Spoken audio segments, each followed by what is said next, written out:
everyone. So I was looking at the calendar recently and I realized that Flag Day is June 14th. So I decided to look up if Flag Day is one of those holidays that always falls on the same day. And guess what? It is. So this got me thinking about other historical events that fall on this exact date throughout the centuries. It sent me down a little rabbit hole and I found some fantastic facts.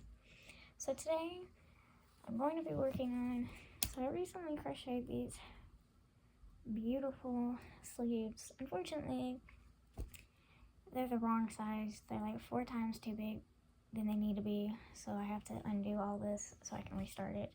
So while I'm giving my facts, I'm going to be untangling these. But before we get started, you guys like my tank top? Because I made it and I love it.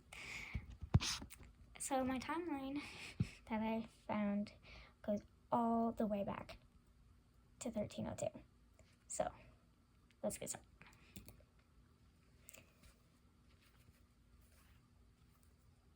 Okay.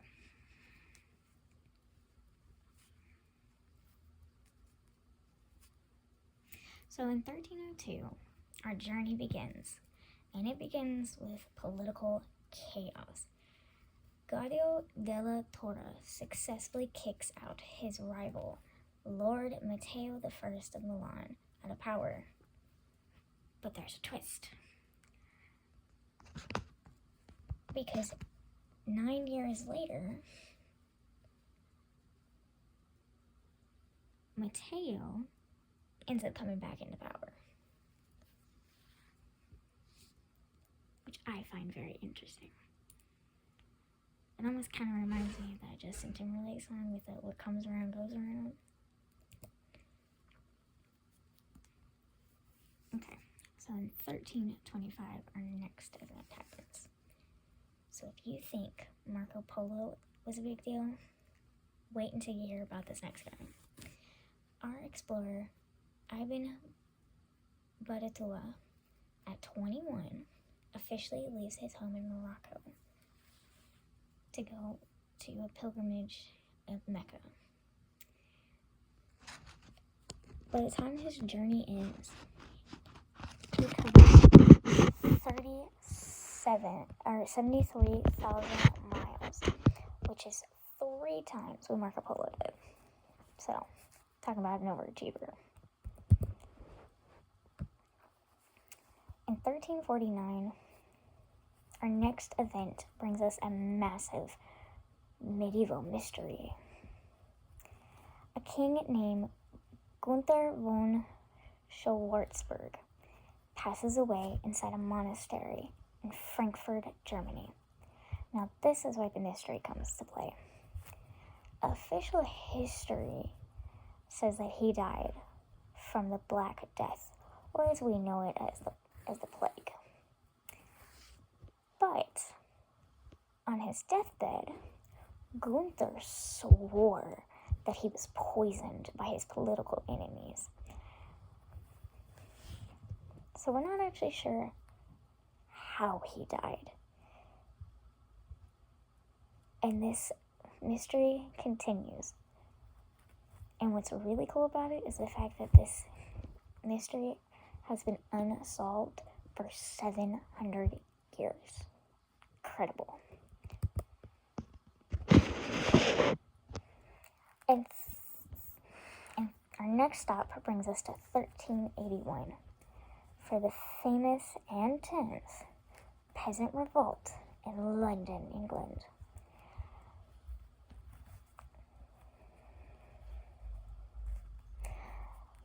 So an angry mob of rebels completely destroy the Savory Palace, which belonged to a powerful royal named John of Gaunt. However, they were not satisfied. So, after all that, they stormed into the famous Tower of London and ended up beheading 2 men, the Archbishop of Canterbury, Simon Sodbury, who was 65, And the other guy was the Lord High Treasurer Robert Hales, who was 56 years old. Which I just realized that the two men's ages are flipped. One's 65, one's 56. That's cool. It was a massive historical shakeup for the British monarchy, and it all went down on our day of June 14th.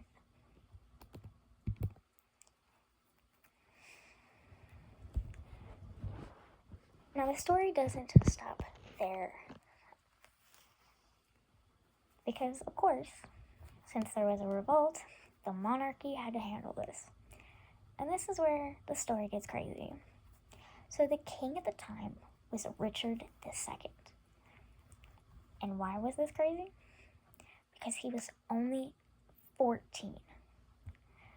So on this day, this 14-year-old child rode out to meet these very angry rebel leaders who, mind you, had just got done beheading 2 men.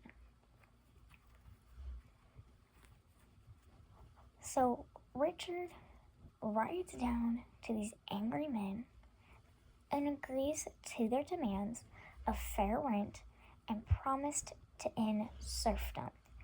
Now, if you're like me, I didn't know what serfdom was. Serfdom is a form of slavery, but it was based off of economics. So for example, it was kind of like, if you've ever heard of the debtor prisons, where people would owe money, so then the government would sentence them to the debtor prisons. Well, at this time, they didn't send them to prison, they just put them in serfdom. And then they would work for how many years, sometimes lifetimes, and in extreme cases, generations, which is really why the peasants in particular hated this concept, because it didn't oftentimes end with one person. So like in the family line, it didn't just end with the dad, it could go with their kids and grandkids, and they'd have to work off the debt. So every time they'd make a cent, it'd immediately go to paying off the debt. Which you can imagine, if all of your money that you make goes to paying off debt, you end up more in debt because, well, you don't have money for anything else. Now, why I find this story incredible is the fact that a 14-year-old could diffuse the situation. Because I don't know about you, but when I was 14, I didn't make situations less intense. I escalated. So the fact that this 14-year-old could take something that was already escalated and bring it down is just amazing to me.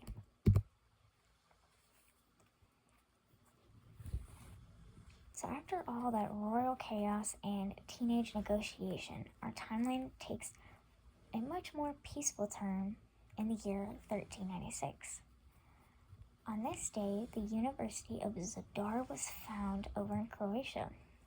So it originally started out as a theological seminary, which means that it only taught about ministry and faith. The cool part is that this university is still running today, although it teaches a lot more than just ministry. Moving forward into the year of 1397, we travel over to India for honestly more chaos. Shams ad-Din Shah becomes the brand new leader of the Bohemian Kingdom. So where the story gets interesting is the fact that he had to take over his brother's position. Why that's interesting is because his brother died in Karnataka, India, and he had only held the position for less than 2 months. So can you imagine for a second that in your country that your highest leader is only in power for 2 months, then they croak, and then their brother has to step in to keep everything from unraveling, like this yarn is not trying to do.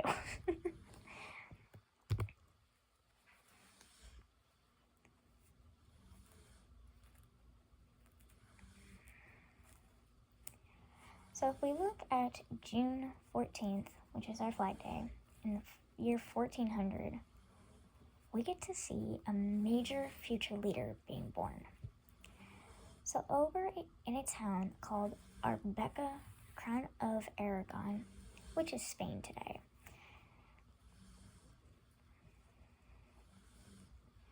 Jean Roman II. Let me shift this just a little bit. Sorry, I'm still trying to figure out how to do setting and setups and stuff, so just bear with me for 2 seconds.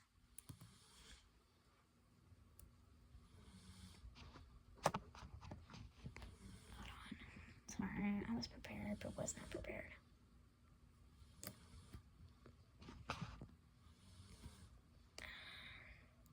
Okay. Sorry about that. Anyways, back to the story. So, Jean Raymond II was born to high nobility. His parents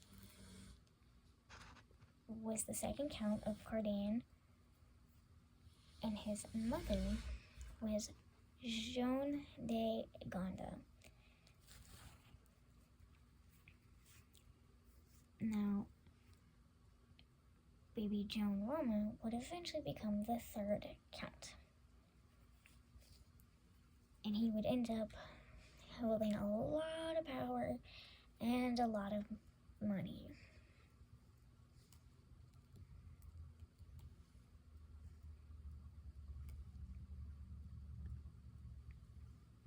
Okay, so now we're going to shift to the year 1402. And this is one of those shift years, because King Zhu Du, who ruled the Yan state in Beijing, officially takes the throne of the brand new Yongle Emperor of China down in Nanjing.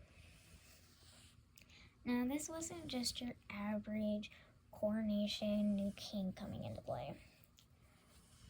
What makes this special is he is the first ever king to unite the north and south of China.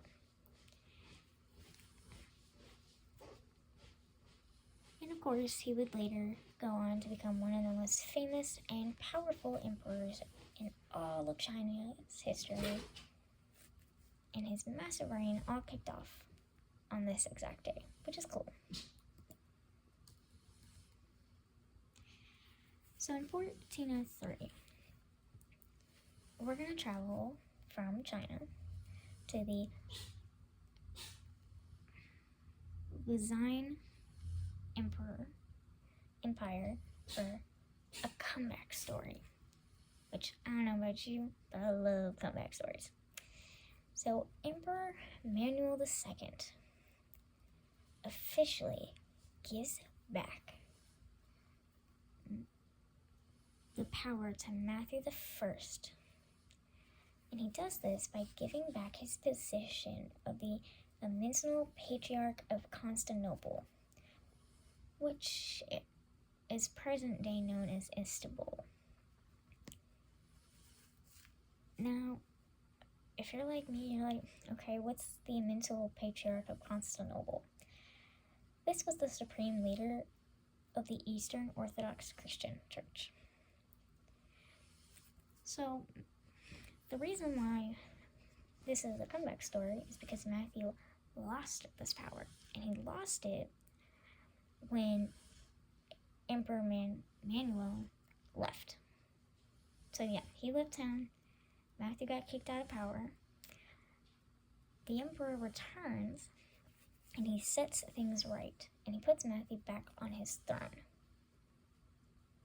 which I can imagine was a huge sigh of relief for Matthew.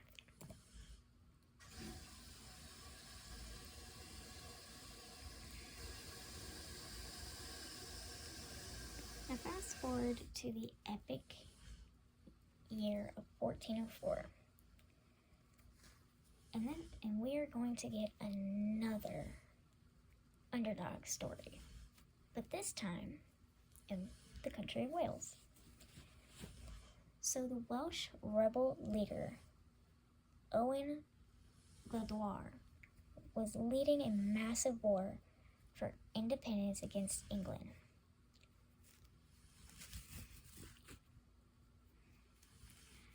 Now, since England was such a massive powerhouse at the time, Owen knew that he needed some serious backup.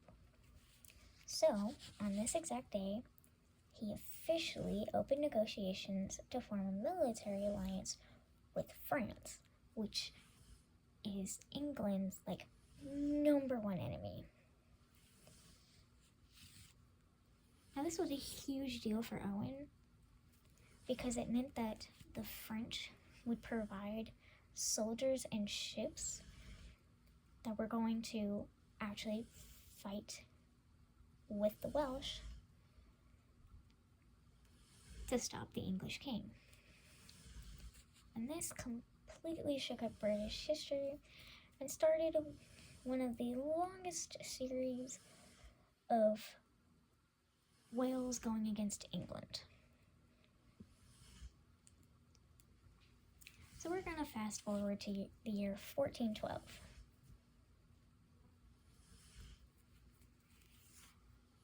And in this time period is called the Western Schism. What does that mean? Well, here's what it means. So the year 1412 was a very chaotic year for the Catholic Church, because there were multiple men basically claiming that they were the real Pope. So the first thing that pops into my mind is the Real Slim Shady by Eminem, where he goes, "Will the real Slim Shady please stand up?" Well, in 1412, when they were like, "When the real Pope please stand up," multiple men stood up, and it became a mess. Now, on this particular day, the anti-Pope, which, if you're not Catholic, basically what the anti-Pope was is,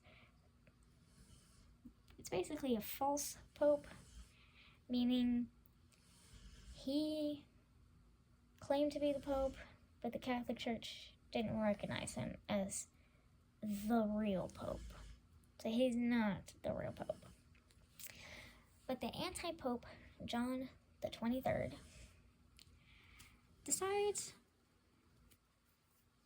while he is trying to convince the Catholic Church that he's the real Pope, that you know what, he needs some people in his corner.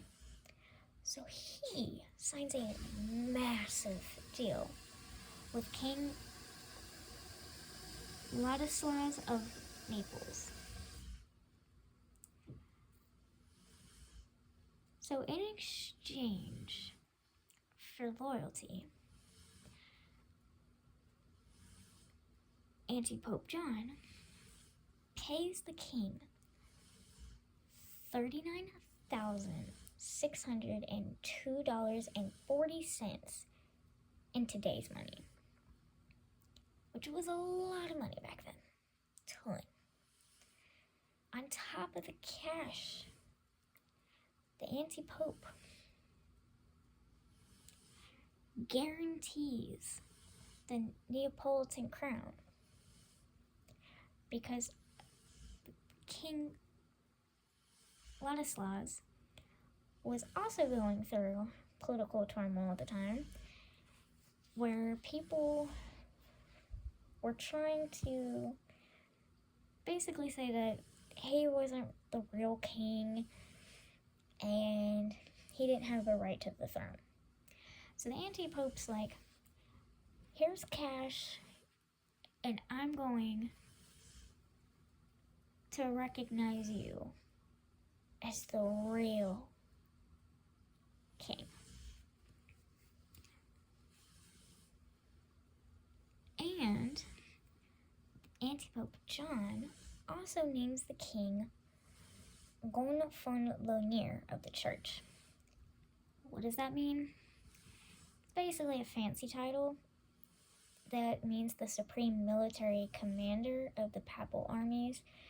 So essentially, he was the top guy of the church's armies, which was a really big deal at the time. Now, Anti-Pope John gives the king all this. So what does the king give Anti-Pope John? The king agrees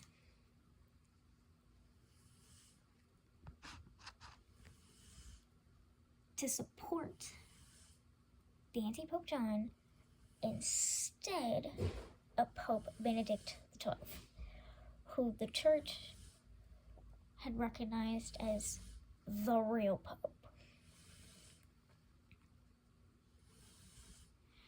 Now, not only does he recognize the anti-pope, but he kicks Pope Benedict XII completely out of Naples.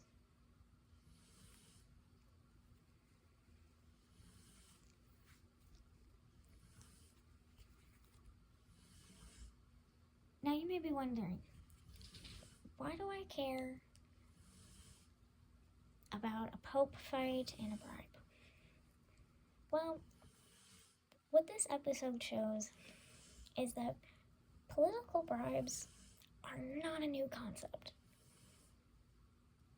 We deal with political bribes today, and they experienced them all the way back in 1412. Which shows that as humanity, honestly, we have not really evolved that much.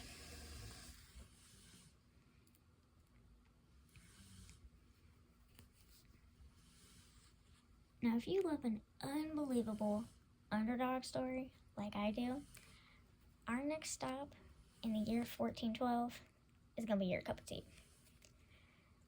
So we traveled to the outskirts of Prague.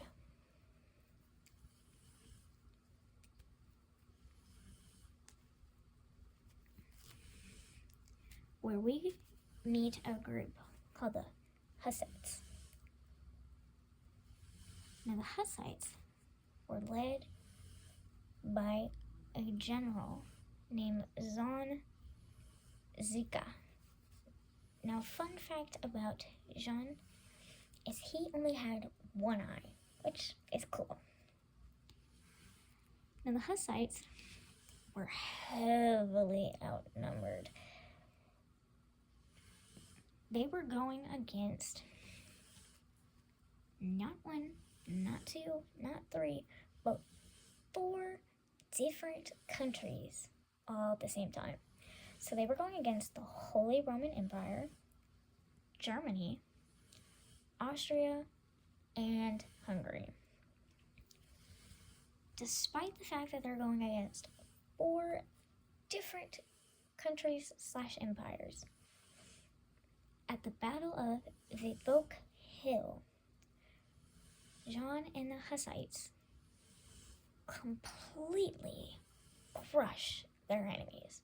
I mean, it's devastating the amount of men that they kill in order to paralyze the enemy. It's out of this world. In fact, this victory was so legendary that the Vikva Hill gets renamed to the Zaza Hill, which is what it's still known as today. It's amazing. So we're gonna move on to the 1430, where we head over to a tiny village in England.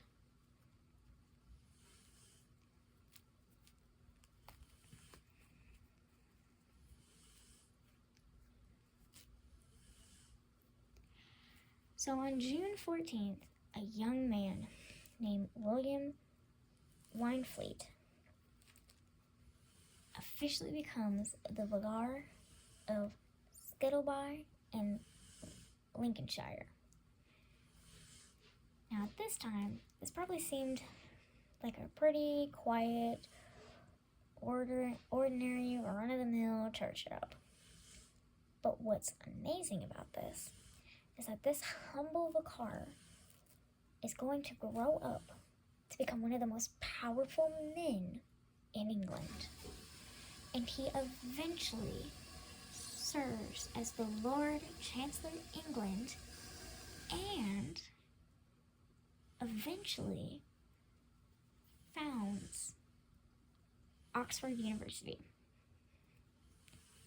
I mean, talk about starting from the ground up. I mean, he literally went from having the lowest position in the church to eventually become Lord Chancellor and founding the most prestigious and recognizable universities. Amazing.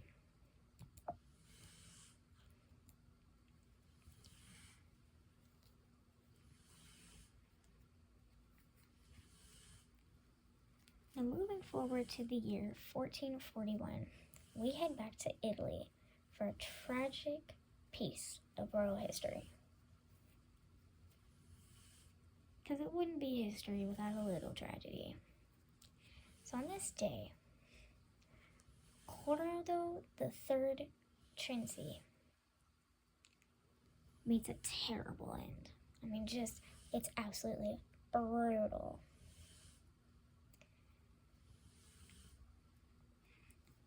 So here's the context. So for 20 years, he rules the city of Foligno. His enemies end up encamping around the city and try to lay siege to it. His people, the people of Foligno, are so spineless that they betray him. Like, they literally open up the gates and lead the enemy to their king. And so Cornelido III gets captured by the Pope's enemy while he was in his own castle. So, like, imagine for a second that you're just chilling in your house and all of a sudden a foreign government comes in and literally takes you from your home. That's what happened to Cornelido III. Now, on our day of June 14th, Cornelido and his two young sons are strangled to death in their prison cells. They never got a trial, never got to, plead their case. They never got to, have somebody pay a ransom. They're just, for lack of a better terms, they're just manhandled to death. And it was a devastating end to a famous and very powerful, noble family. I mean, think about it. Corneto had ruled that city for 20 years. Alright, this wasn't just a random Smojo off the street, you know what I'm saying?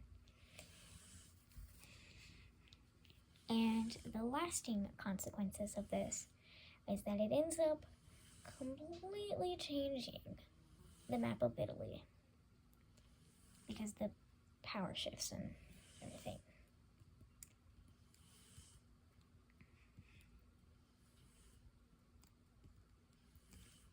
After that terrible news, let's go to some more happier news. So in 1443, we see a very successful medieval diplomacy, which was very rare at this time. I mean, the norm for this time was like the previous historical event where it normally ends in death. So the fact that they could actually come together and not kill each other in a brutal way, miracle. So we're still in Italy, and Pope Eugene IV,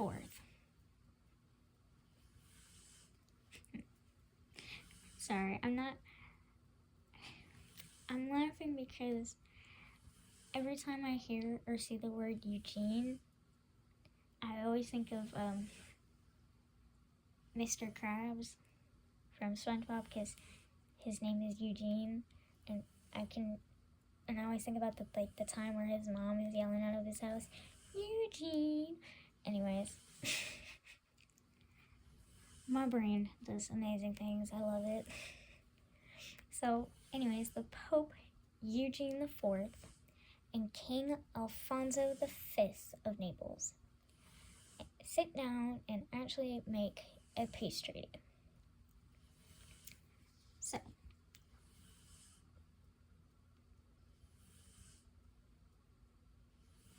what did they agree to? Let's break it down. So Alfonso wants to make sure, because like I said, this is a very turmoil time in history. So his main concern is that his son, Prince Ferdinand, will legally inherit his throne. He wants to make sure that he wants to ensure that his son is going to have the power and protections that the throne ensures. And the Pope agrees. He's like, yep, that's great. But here's what I want. The king has to completely stop supporting the rival anti-pope Amadeus and his council. Sorry. Now remember when we said earlier with the set of the real Slim Shady, we got, will the real Pope please stand up? So they still haven't sorted all that out yet. They're still figuring out who is the real Pope. Now, even though Pope Eugene IV is recognized by the church, he's still got outside people trying to claim it. And one of those people is Amadeus, who at this time is one of his most, I would say, successful rivals out of all the other men, because he has actually got enough support from high-ranking people that he actually has his own, council. So in a way, he almost has his own little mini church council that ride with him. Now this peace treaty, while it's a win for the king, it's a major victory for the Pope, because through this treaty, the Pope isolates his biggest rival and gets rid of one of his most highly influential backers, which is what the king was. And this helps the Pope secure his power in order for him to eventually become recognized worldwide as the real Pope. So this is a massive W for him. So moving right along to 1444, we're going to leave Europe behind for a little bit, and we're going to go over to Kerala, India, for an absolute legendary birthday.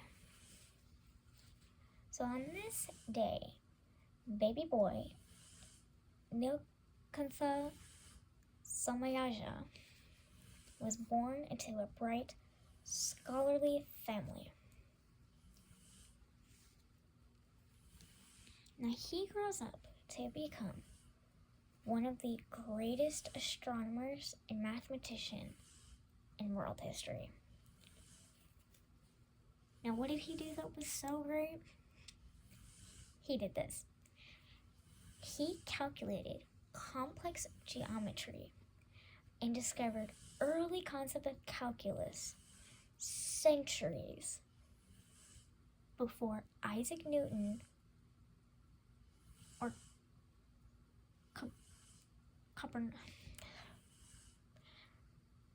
I know this name. It's just one of those weird names that I don't know how to say. But Copernicus. I said that wrong. My bad. I'm trying to pronounce these words and names right, but some of them are a little hard for me, so my bad.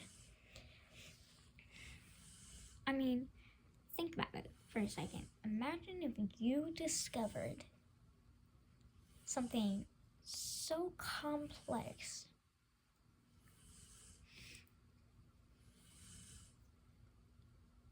that Isaac Newton struggled to understand it, and you figured it out centuries before Newton was even thought of. Incredible. The other interesting thing about Nilkantha is that he actually ends up living to be 100 years old, which is incredible. I mean, I remember the big deal when Betty White was about to hit 100.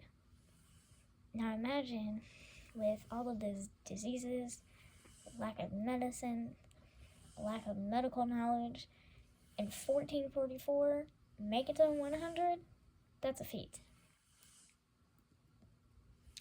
So we're going to move forward to 1453.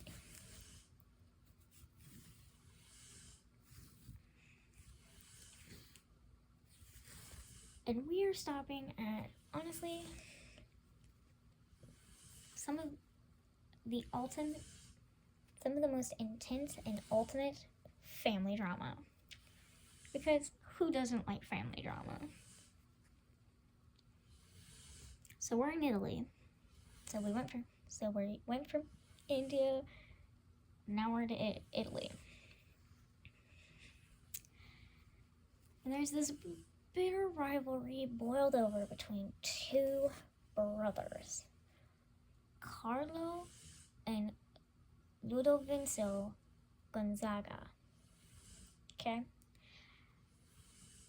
So to make this easier on myself, I'm just going to call them by the first names, alright?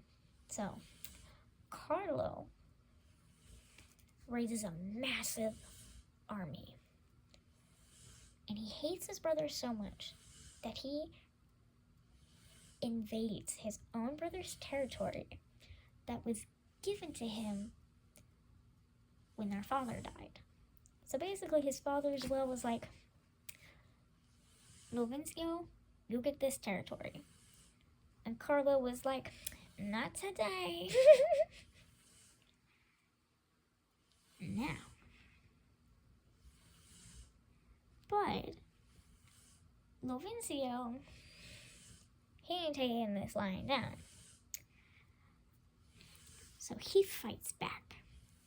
And on June 14th, Lovencio completely crushes, stomps him like a bug, his brother's troops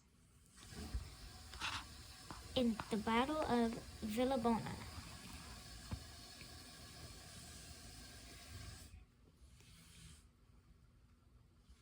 And ends up taking back his territory. So in our little analogy, Carlo takes Lovencio's territory and goes, not today. And Lovencio is like, bit please, give me that back.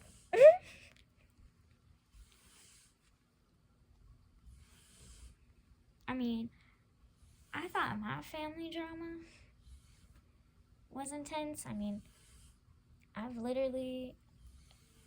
My family literally cannot all be together on Thanksgiving because we've literally had family members jump over across the table to try to stab each other with knives. But this takes family rivalries to a whole new level. And honestly, I kind of wish the game show with Steve Harvey, Family Feud, was a little bit more intense like this was. But don't get me wrong. Families versus family, interesting. But families against each other, whole nother level. So we're going to move ahead to the year of 1467. And we're going to go from Italy to England.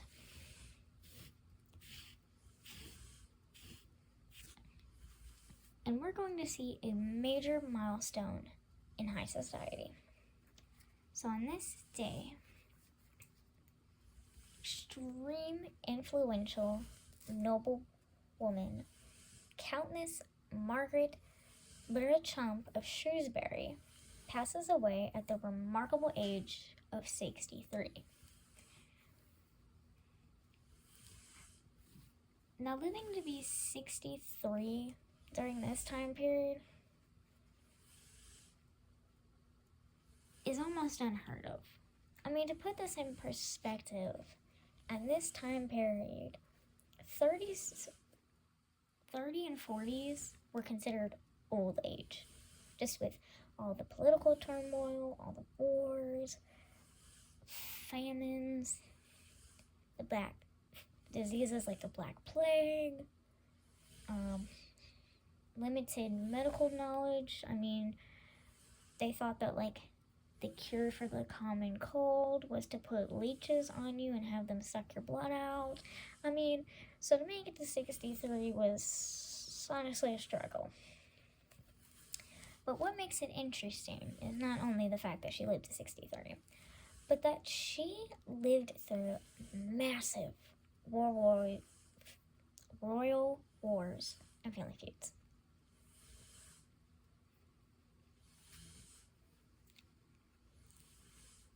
And the other thing that I think is interesting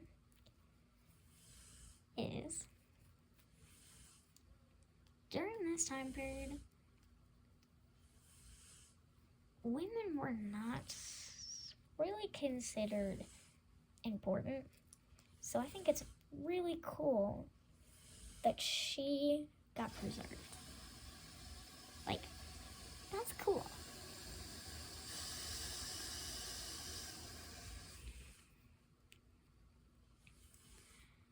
Now, something that I found that apparently is very interesting was that she was buried in St. Paul's Cathedral in London. And what makes this, at least from what I understand, so I could be wrong, but what makes that really interesting was that St. Paul's Cathedral was not only for, like, high up nobility, but the only time that, like, women were buried in this particular spot would be, like, if they were the queen or they were the princess, like, high up nobility. And while Countess is pretty high up, it's nowhere near the queen and being a princess. So the fact that she got to be buried with the highest up is just, like, another, like, accomplishment for her. That's, like, the greatest honor that any queen could have at that time, was being allowed to be buried with, like, past kings. So we're going to move forward to 1479. And we're going from England back to Italy. And we're gonna observe a very special birthday. So on this date, baby boy, Louis Giraldi, I think is how you say his last name. Again, my bad if I say names. I am trying, but some of these are just a little hard for me. But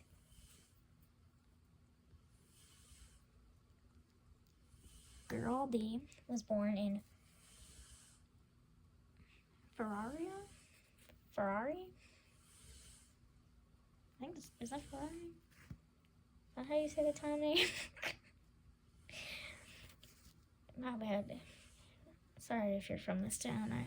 I am trying, I promise. I really am. But anyways, so he grows up to become a legendary Renaissance scholar and poet. Now, why is he important? So, he spends his life studying ancient history.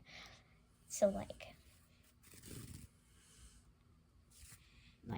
the Greeks, the Romans, Plato, stuff, Aristotle, stuff like that. And he gets so into this study and finds so much, like, things about it that he actually ends up helping reform the very confusing and kind of infancy calendar system. In fact, his reforms we still see today in our calendars. And I think it's pretty cool that a guy who essentially helped make the calendar what it is today is born today. Because this whole thing, this whole video project, started from me looking at the calendar and going, oh, 5 days on the 14th. I wonder if it's like that all the time. So I think it's awesome that the guy who basically helped invent the modern calendar is born on the day that we talk about this. Like, I don't know, that just gives me goosebumps. Okay. So we're gonna go to the year 1484. And we're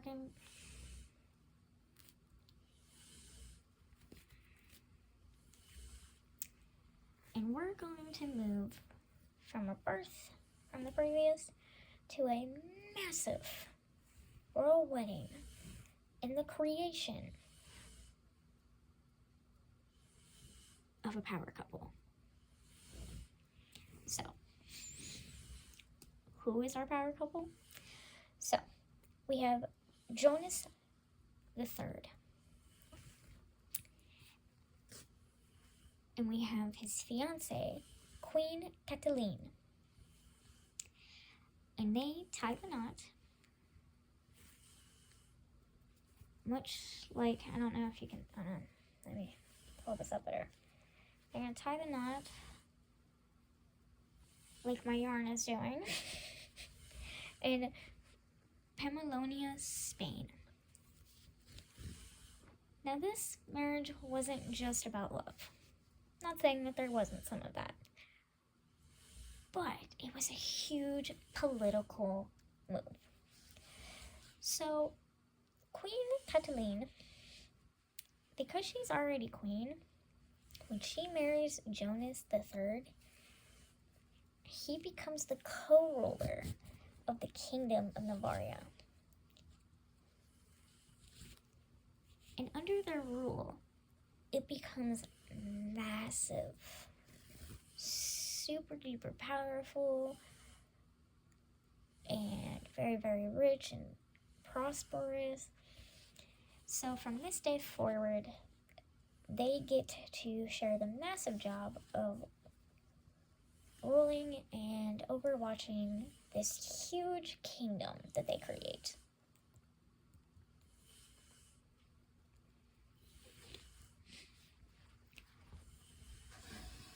Now, while the last slide was a happy occasion, we're going to move to a tragedy. So in 1493, the brilliant Renaissance humanist, diplomat, and churchman Ermanio Barbo the Younger, which, by the way, at this time, they don't have what we call juniors. You know how, like, when a dad names his son the same name, how the dad's the senior and the son's the junior. This time period, they had elder and the younger. So if you hear me say younger, basically they're junior. But anyways, Armando Barbo the Younger passes away at the incredibly young age of 39. Now, he was a superstar of his time. His main contributions that made him a superstar was he translated Aristotle, which helped more people access the knowledge of Aristotle, which at this time, you know, there's a very high illiteracy rate.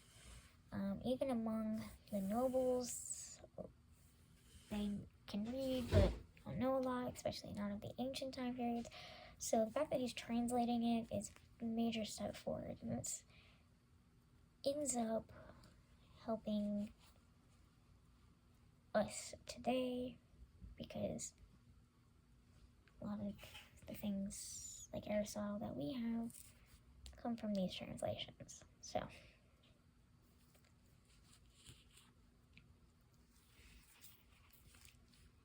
and the other thing he did was he was a high stakes ambassador. Now, Armando dies from the plague while he was staying in the beautiful Roman villa on Pinson Hill. And this was a very massive loss for the intellectual world, because like I said, he was helping bring Aristotle to the world. So So I realized I forgot to film a conclusion. So that's why I'm in different clothes. I'm also outside because I wanted to enjoy the sunlight. So sorry if you can hear car noises. But as I was doing this, I quickly realized that I had a lot of information. Just to put it in perspective, the information that I was planning to do for the first whole video was going to be 62 events, and this video covered 24, and it's almost an hour long. So to keep everybody from having to watch like a 9-hour video, we're going to break this up into probably a bunch of smaller ones. So stay tuned. Let me know what event so far that you guys is your favorite, or you could put whichever one you didn't like. That works too. But you don't want to miss part 2 because it has an unsolved murder. So see you in part 2.